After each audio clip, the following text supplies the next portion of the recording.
Antes que agosto termine, eu faço questão e quero te apresentar a mulher que dá nome a uma lei que é considerada modelo, Maria da Penha. Você sabe quem é ela? Esse nome você ouve bastante.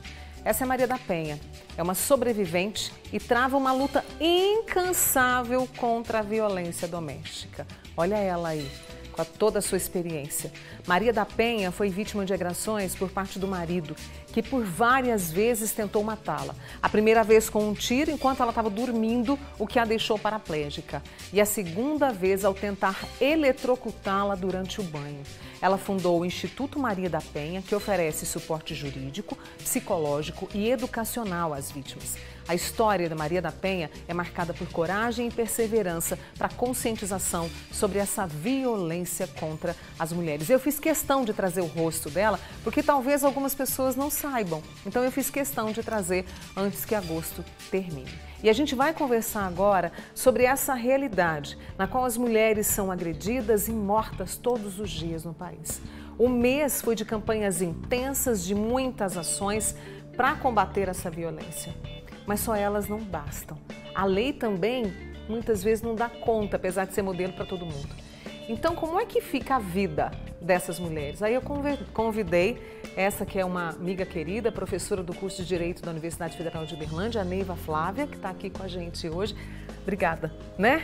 Porque mexe com a gente esse mês, né? E antes que ele termine, a gente tem visto os casos, agora em agosto, eu acho que você acompanhou, foram situações pavorosas. Só a lei dá conta? Bom, primeiro, Mônica, obrigada por ter me chamado para vir aqui. Sim. Quero primeiro registrar minha admiração por você, Muito meu obrigada. carinho Muito e obrigada.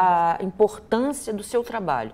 A mídia é fundamental nesse momento. A gente divulgar, a gente falar, isso é fundamental. Então, muito obrigada mesmo. Obrigada. E, infelizmente, Mônica, eu acho que a lei é fundamental. Vamos registrar que o Brasil não fez a lei porque quis, hein? O Brasil fez a lei porque ele foi condenado pela Corte Interamericana de Direitos a fazer uma lei para reduzir, para enfrentar, né, a violência contra as mulheres e porque os processos no Brasil, como no caso dela na primeira vez, terminavam com penas muito pequenas. Uhum. Então o Brasil faz essa lei cumprindo uma determinação da Corte, não porque teve uma iniciativa, assim, né? É bom a gente lembrar disso. Claro. Muito importante, não só a Lei Maria da Penha, como a Lei de Feminicídio, como a Lei de Estupro, como todas as leis. Mas o grande problema é que elas são insuficientes. Por quê? Porque elas trabalham quando já aconteceu, quando já houve a violência. Não é quando a mulher já apanhou, quando a mulher já sofreu uma violência psicológica, ou patrimonial, ou sexual, ou até foi morta. Então ela vai, veja, você já teve o quadro. A gente precisa pensar hoje na prevenção, na redução da violência. E, lamentavelmente, essa lei ela é excelente, fundamental, mas para quando a violência já se deu. Uhum. E agora, a questão da educação, como você também sempre traz, ela é importante para essa prevenção. E a gente, inclusive, tem uma iniciativa que foi divulgada esta semana para que isso seja trabalhado em projetos pedagógicos. Sim, sim. Vamos lembrar também que nessa mesma condenação que o Brasil sofreu, que gerou a lei em 2006, portanto, então antes de 2006, a Corte Interamericana de Direitos já incluiu uma recomendação lá atrás, lá no início dos anos 2000, para que o Brasil incluísse nos projetos pedagógicos dos seus cursos, desde o ensino fundamental, o respeito às mulheres. O Brasil nunca tinha cumprido. Nós estamos em 2024. Agora, o governo federal, via MEC, lançou um selo Maria da Penha para que as escolas, municípios, enfim, né, talvez iniciativa privada, assim, a lei ainda está em construção, assim, o selo, né, para iniciativas pedagógicas no campo de enfrentamento à violência contra a mulher. Eu estou aqui com uma camiseta, então, para quem não viu, gente, Acolhidas. Tá? O Acolhidas é um projeto de extensão e estágio da Faculdade de Direito e que trabalha muito com formação. Né? Então, a gente está construindo um projeto para que seja utilizado, para as escolas que se interessarem, na prevenção da violência contra as mulheres. Existe a lei de proteção, todos esses caminhos da justiça, mas muitas mulheres ainda se sentem desprotegidas, não é? Sim. Neiva, como é que a gente muda isso? Porque às vezes elas denunciam, mas às vezes não são acolhidas, não são bem recebidas e fica esse imbróglio. Ainda existe uma coisa chamada culpabilização da vítima. a sociedade, às vezes a própria família, fala, mas calma, você não fez nada mesmo? Ele ficou nervoso assim à toa? Então, já existe dentro da nossa própria família, dentro dos nossos amigos, do nosso círculo, a culpabilização, que num primeiro momento já coloca a mulher numa situação de se sentir culpada e com vergonha. Será que eu não fiz nada mesmo?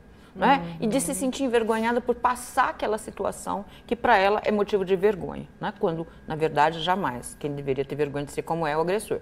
Num segundo momento, nem todos os setores que recebem essa denúncia estão preparados. Por isso que a gente gostaria muito que as empresas criassem setores de acolhimento e orientação para as mulheres. Porque, às vezes, o lugar que ela tem é a casa e o trabalho. Sim. Se em casa ela sofre violência, onde é o outro lugar que ela poderia ter apoio?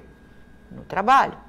Então, que as empresas tivessem locais de acolhimento, de orientação a essa mulher, que, por exemplo, Mônica, uma coisa super simples, a mulher que fosse fazer a denúncia e o boletim de ocorrência fosse falta justificada, ela não perdesse seu dia, não perdesse uma cesta básica. Então, essas medidas, fazer campanha, como essa maravilhosa que você está fazendo hoje, então colocar, né, na empresa, eu acho que essa é uma iniciativa que teria um resultado muito positivo para as mulheres, que iriam se sentir apoiadas no seu local de trabalho, e para os homens que iam perceber que a sua empresa é contra a violência doméstica. E iriam denunciar mais, estariam mais a par dessa situação, assim como as crianças, que a partir de projetos pedagógicos podem entender, peraí, mas isso não está correto. Exatamente. E isso a gente mudando para o futuro, mais próximo, se Deus quiser. Exato, eu acho que assim, olha, quando uma criança, às vezes ela vê uma situação de violência em casa, o que vai normalizar para ela que se agrida mulheres, porque ela está vivendo aquilo. Se ela vai para a escola, e isso é tratado na escola de outra forma, ela começa então a questionar o que está acontecendo na própria casa dela. Ela pode intervir para reduzir a violência na casa dela e não se tornar no futuro, por exemplo, um homem violento. No caso das empresas, eu acho que a mulher vai se sentir segura, vai se sentir apoiada, não vai ter vergonha e vai denunciar, e o homem que vai se sentir envergonhado e talvez deixe de ser violento.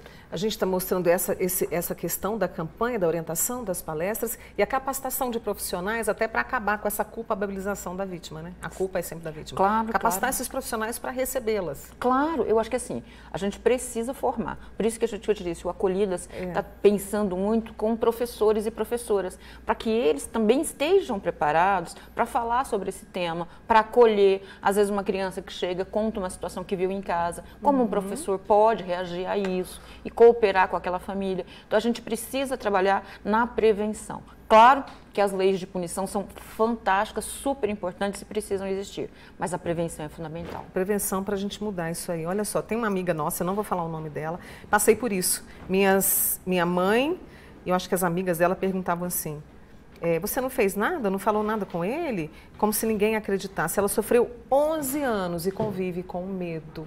Exato, é isso. As pessoas, primeiro vem uma coisa assim, olha, a situação de dizer, será que você não falou nada para provocar a raiva dele? Então, a culpa. A segunda, você deixou ele te bater, a vergonha. Então, você tem culpa e vergonha. São dois fatores que fazem com que essa mulher não denuncie e se mantenha naquela situação.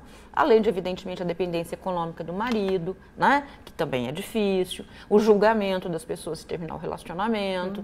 Então, essas são questões muito sérias. Ninguém fala assim, nossa, você não tem culpa nenhuma, você precisa denunciar, mas você vai denunciar quando você quiser. Você primeiro precisa ficar bem, fique bem, você não merece passar por isso e a culpa não é sua. E isso dificilmente uma mulher escuta. É triste isso, porque é uma comunicação, a gente foi feito para se comunicar e ela está truncada. Para o pessoal que quer saber mais sobre o Acolhidas, e a gente tem o Todos por Elas. Todas por Ela, isso. Olha, a gente tem 2 projetos na universidade que trabalham com o enfrentamento à violência contra a mulher. O grupo Acolhidas, então, a gente tem o nosso Instagram, é só entrar no Instagram, procura Acolhidas, que vocês vão achar, manda no direct, a gente responde com certeza. E o Todas por Ela, que atende mulheres vítimas de violência doméstica. Também estamos no Instagram, pode mandar direct no Instagram. Lá no Exajup é 32916356. E aí, obviamente, se quiser agendar alguma conversa conosco. Eu conversei com a Neiva Flávia, que é advogada, ela que é professora do curso de Direito, né, e trabalha muito com as questões de gênero para que possamos, não só agora em agosto, mas todos os dias, todos os meses, a gente possa trabalhar também, como a Maria da Penha, de forma incansável para a gente acabar com esta realidade que faz a gente sofrer tanto. Daqui a pouquinho eu vou falar sobre as vítimas indiretas. Olha, importante. Né? Porque tem ali os filhos, tem os colegas de trabalho, tem a família, né? Que sofre com isso. Você viu, né, que o governo federal criou um sistema de previdência, né, de pensionamento para filhos e filhas de mulheres vítimas de feminicídio. É uma medida importante? Sempre acho. Tudo que coopera. Mas é o que a gente está dizendo aqui. Essas pessoas precisam de apoio nas suas escolas. Por isso que eu te digo tanto que é relevante e acho que essa iniciativa que o MEC teve, eu espero que tenha sucesso. Que seja para agora, né? Para agora. Por favor, volte mais vezes, vamos conversar mais com isso, tá bom? Sempre. Prazer estar aqui com você. Muito obrigada. Essa é a Neiva Flávia, tá? Aqui com a gente. Compartilhe essa entrevista depois que estará no YouTube, combinado? Que é importante, viu? Obrigada, minha flor. Obrigada.